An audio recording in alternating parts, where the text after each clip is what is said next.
Thank you, Mr. Chairman. Thank you all for being here. It's fascinating testimony. I wanted to begin, I didn't want to miss this opportunity. Today is the 5th anniversary of the fraudulent election that brought Mahmoud Ahmadinejad to power and the protests that follow it. And I highlight this fact because I think that 5 years ago the administration missed an opportunity to stand up for human rights and for the aspirations of the Iranian people in those weeks following that fraudulent election. And I think that's had repercussions since. In that vein, the general matrix that's been outlined as we've discussed this issue has been that these sanctions are in place to deter, punish, and hopefully to encourage Iran to stop enriching and reprocessing, because that gives them that basic capability. And then the secondary argument has always been that if in fact they ever break out and go towards a weapon, the word that's always used is all options are on the table. But what that really means is a military option. And yet I now believe, and I wanted to get your opinion, that more than ever before in recent memory, there is a solid opinion now on behalf of the leadership of Iran, especially the Supreme Leader, that the United States is not willing to use military force. I think that he believes that we'll use economic sanctions. I think he believes we'll use soft power and all sorts of other things. But I don't believe that at any time in recent memory have they believed more strongly than they do now that the United States is not willing and or capable of using any sort of military force against them, potentially no matter what they do. And the implications that that's having on these negotiations, I believe, are important. And I wanted to get your sense of whether you believe that that's true, and more importantly, was there ever a time in recent memory where they had perhaps a different opinion, or where they perhaps had concerns that the U.S. in fact would engage in some sort of military action? And anyone can go first, I suppose. Sure. Senator Rubio, one of the things— If you agree with me, go first, please. One of the things I mentioned in my opening comments was exactly that. In 2009, I think the U.S. missed a major opportunity, probably the first real opportunity in the 30 years at that point, to actually affect some sort of a permanent change in the foundation of the regime. And we failed to capitalize on that. 2009, when the movement against the fraudulent elections coalesced into the Green Movement, the people in the Green Movement were wondering what kind of support they should expect from the United States, and that ended up to be no support at all. It was never designed to be a militant movement to violently overthrow the regime, but at the same time, it sent a real strong message to the reformist movement in the country that we weren't really willing to do anything, and that instead, sort of elected on the idea that he was going to engage with anybody, be that Hugo Chavez in Venezuela or the Supreme Leader in Iran, that it was all about engagement. So that started the sort of second track of engagement. But again, it was a very clear message to the Supreme Leader of weakness on his part, and I think that that's been verified over and over and over again. I think when you look at where we are now, I firmly believe that he thinks that we are here negotiating out of desperation for a deal, and I'm not convinced that he thinks we're going to walk away. And when he repeatedly makes comments, as the chairman mentioned, that the U.S. is unwilling to take military action, I think he honestly believes that. I think I'll pick up the hint that you I think we're throwing out there, which is yes, in 2003, I believe that the Iranian regime and the Supreme Leader thought that Iran could quite possibly be next, and really did seriously, much more seriously than the Bush White House, consider the possibility that we would finish in Iraq and pivot to the east and take out the next country in the axis of evil. What did they do because of that? They suspended the enrichment, they suspended the nuclear program, and took a variety of steps to conceal it and to try to reach out to us in a variety of ways. More or less, the sincerity of those outreaches is open to question, but yes, that is clearly what happened. I'd like to parse what you said about their belief in our capability a little bit more finely, though. I do not think the Supreme Leader believes that we do not have the capability to remove him from power if we chose to do so. I think he believes that we do have that capability. Yeah, and just to clarify, I didn't mean the technical capability. Right. I meant the political capability to garner the support to do so. This is entirely about political will. This is entirely about will. I agree that in 2003 they feared that they were next. And they put a proposal on the table. It wasn't just suspension. They actually put a proposal on the table through the Swiss that would have been far-reaching. There was some question, was it genuine or not, but it was never really tested.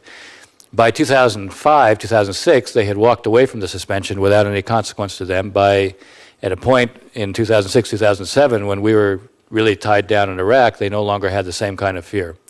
The Supreme Leader's statement now that we won't use force is something he hasn't said before. So clearly, they have the perception that we won't. And it's very important for us to change that perception. If we want to have a deal, we have to change that perception. Well, I would highlight, I think maybe someone mentioned this earlier on the June 4th speech, it was underneath the banner that said, "America cannot do a damn thing." They've used that slogan before. I don't think it's meant more to them than it does today. And we recently saw as well their generals bragging that one of our bases is now within reach. With the minute I have remaining, I wanted to pivot briefly to Iraq because I think it's related to Iran. And it's an interesting dynamic. Obviously, the situation in Syria, not that they weren't close already, but the situation in Syria has brought that regime closer and under more of the influence of Iran than ever before, quite frankly, dependent on Iran and Russia for their survival.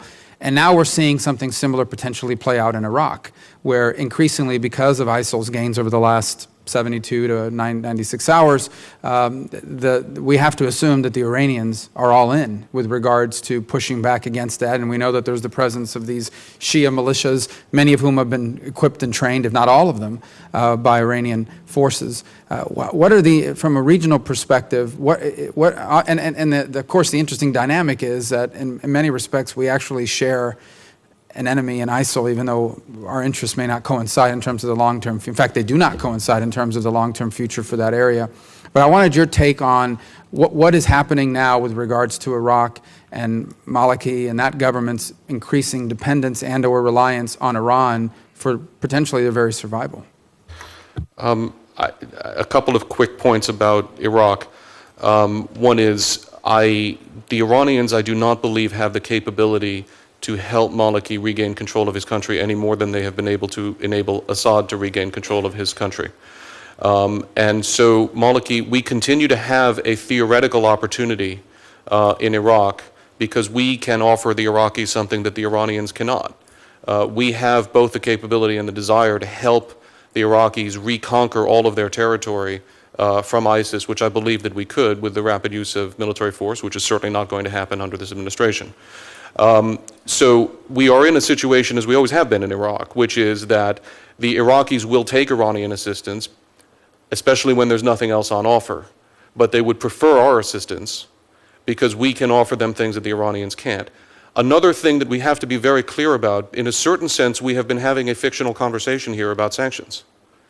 In the real world, unless we are prepared to sanction Iraq, the sanctions regime is unraveling anyway.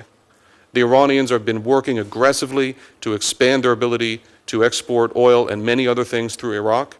We've turned a blind eye to it. I understand that. In the current context, I don't see how we could sanction Maliki while we're trying to help him fight for his life. But what that means is that there is an oil spigot in the Persian Gulf for Iranian oil that we will not be able to control. And as we talk about sanctions, we need to keep that in mind as well. Can I make two quick points?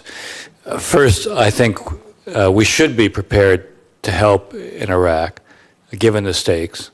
But there should be conditions for Maliki. One of the reasons we are where we are is precisely because of the way Maliki has governed, which is to say he has governed in a completely non-inclusive fashion.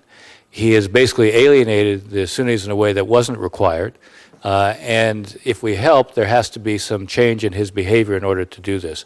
Second point is, if we help, it can't look in the region like, yes, ISIS is a threat to us and to our regional friends, but it can't look like we're prepared there to help to counter them, but we're not prepared to go against what the Iranians are doing in Syria.